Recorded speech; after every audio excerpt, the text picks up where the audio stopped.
Assalamualaikum warahmatullahi wabarakatuh. Perkenalkan, nama saya Dewi Ayu Brdiliana Probosari, mahasiswi Hubungan Internasional tahun 2023 di Universitas Nahdlatul Ulama Samarinda.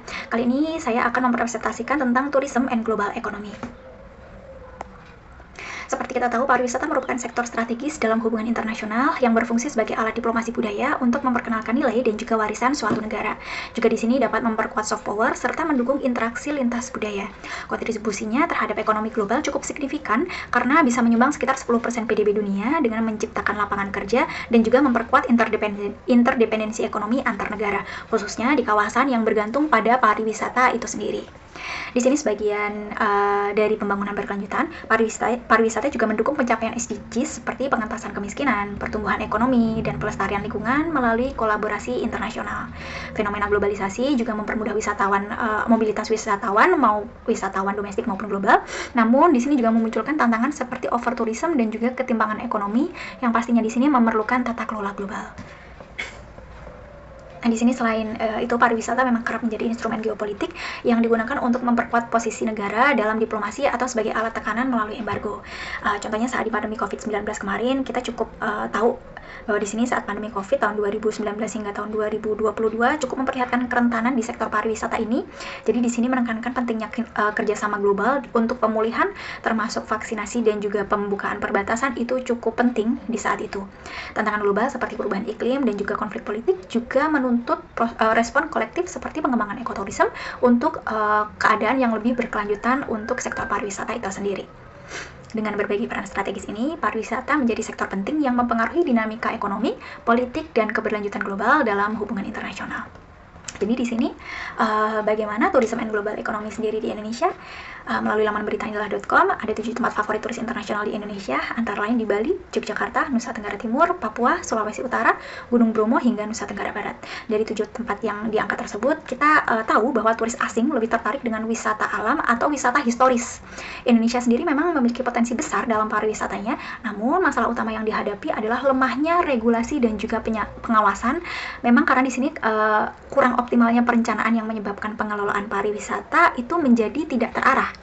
Menurut ibukotakini.com, sebagai negara kepulauan dengan ratusan destinasi wisata, Indonesia menawarkan potensi besar dalam mendatangkan devisa negara melalui sektor pariwisata.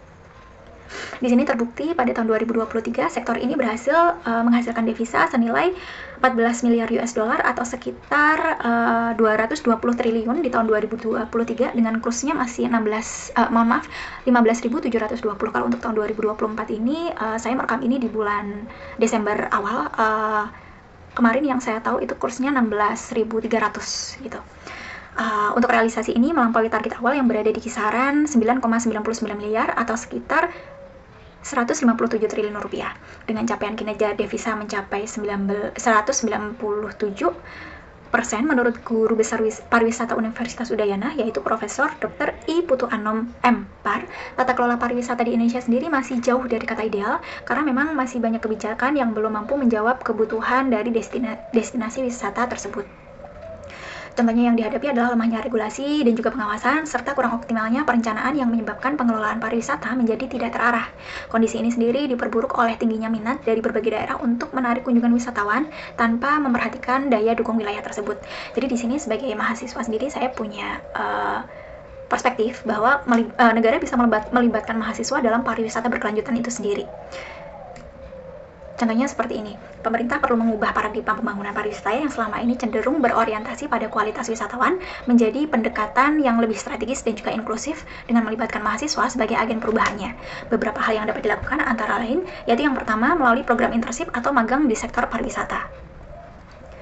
Jadi di sini negara dapat menciptakan kebijakan yang mewajibkan sektor pariwisata bekerja sama dengan universitas terdekat atau universitas lainnya untuk menyediakan program magang kepada beberapa jurusan. Dalam program ini, mahasiswa dapat membantu menyusun rencana manajemen lalu lintas di area wisata untuk menghindari kemacetan, mengembangkan strategi pemasaran berbasis digital, atau mendesain transportasi publik ramah lingkungan yang sesuai dengan kebutuhan destinasi lokal.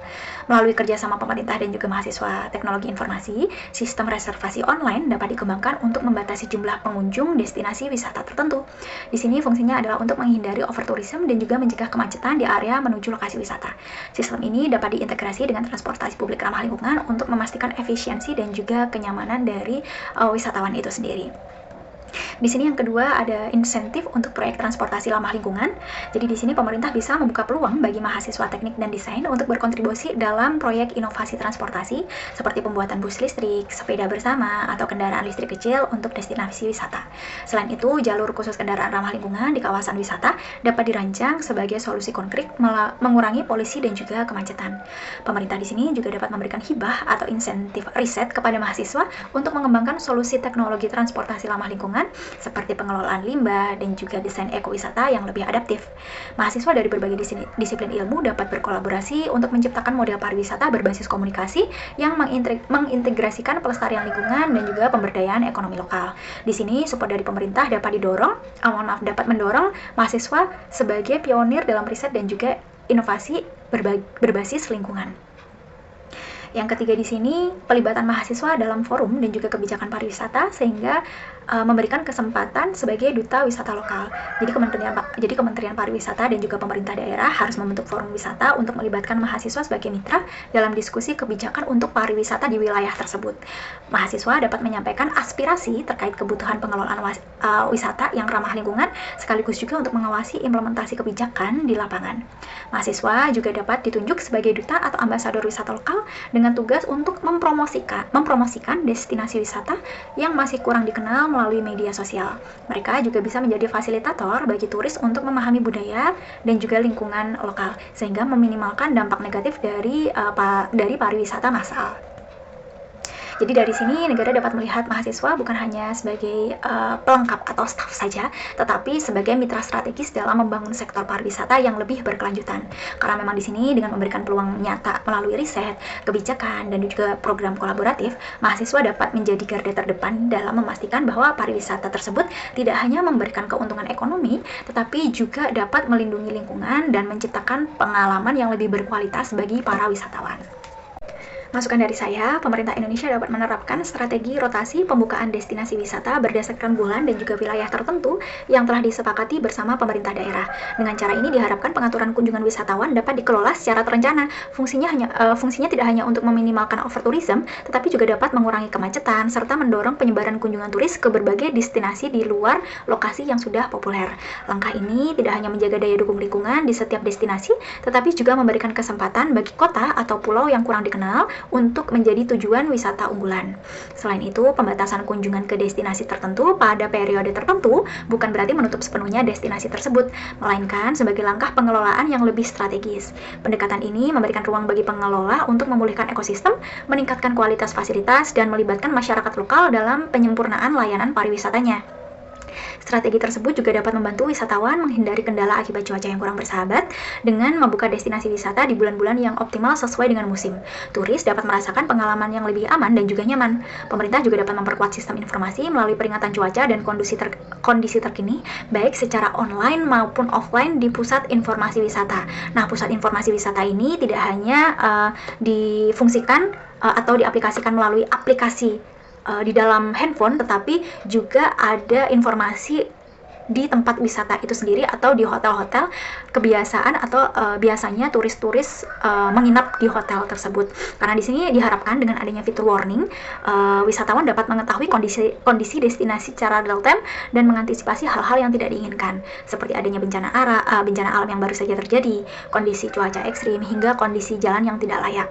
Sistem warning ini dapat diperluas menjadi aplikasi digital yang seperti tadi saya informasikan, yang tidak hanya memberikan peringatan cuaca, tetapi juga informasi tentang kesediaan transportasi ramah lingkungan, antrian di destinasi wisatanya, dan juga rekomendasi destinasi alternatif yang tidak padat atau tidak macet jalurnya.